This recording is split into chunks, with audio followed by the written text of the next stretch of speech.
с ограниченной ответственностью строительная компания «Вилюйская». Мы начали строить спортивные детские сегодня школы. Это очень важно для города, потому что город сегодня без спорта, дети без спорта — это очень плохо.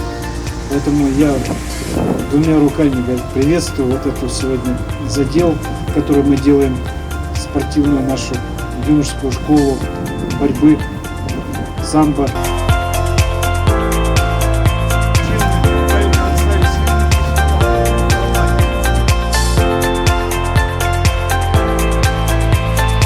Начинаем церемонию закладки первой сваи спортивного зала.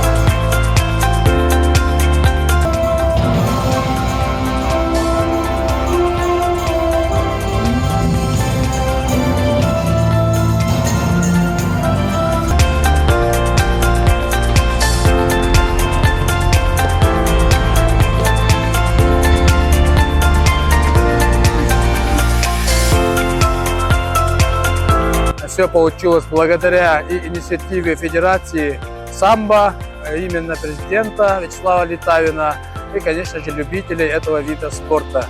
Мы, как Министерство культуры и спорта, конечно же, этот проект поддержали. Поддержал и Андрей Владимирович Тарасенко, председатель правительства. И благодаря общими усилиями сегодня мы уже забили первую сваю.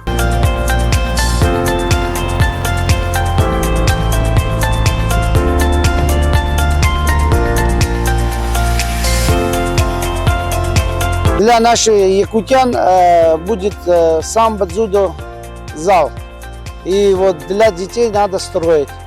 И мы должны обязательно построить это здание и ускорейшим вариантом, чтобы в этом году построим, в следующий год сдадим. И дети будут ходить туда и будут радоваться, чтобы у них есть специальный спортзал.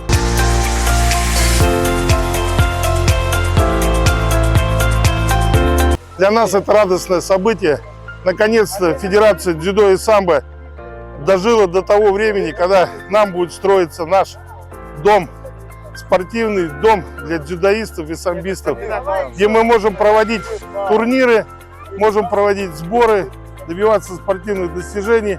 Благодаря, конечно, Шестакову, благодаря Егору Афанасьевичу, благодаря всей Федерации дзюдо и самбо, которые бились и достигли, как говорится, сегодняшнего дня. Мы творим историю. Мы делаем то, что на сегодняшний день здесь будет формироваться спортивная база подготовки дзюдо и самбо.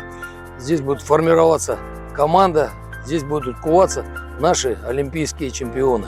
Поэтому еще раз хочу сказать и поблагодарить застройщика СК «Вилюйская», которые приняли в этом активное участие. Благодаря им сегодня этот проект осуществляется. И вообще всем, кто сегодня помогает и делает все возможное для того, чтобы этот проект осуществился. Это здорово, на самом деле. В Якутске первый центр единоборств, именно акцентированный под самбо и дзюдо. Я думаю, с этим первым столбом, полностью с дворцом, прорыв будет нереально колоссальный самбо и дзюдо в Якутии и в Якутске, да, так что будем показывать уровень, расти чемпионов будущих.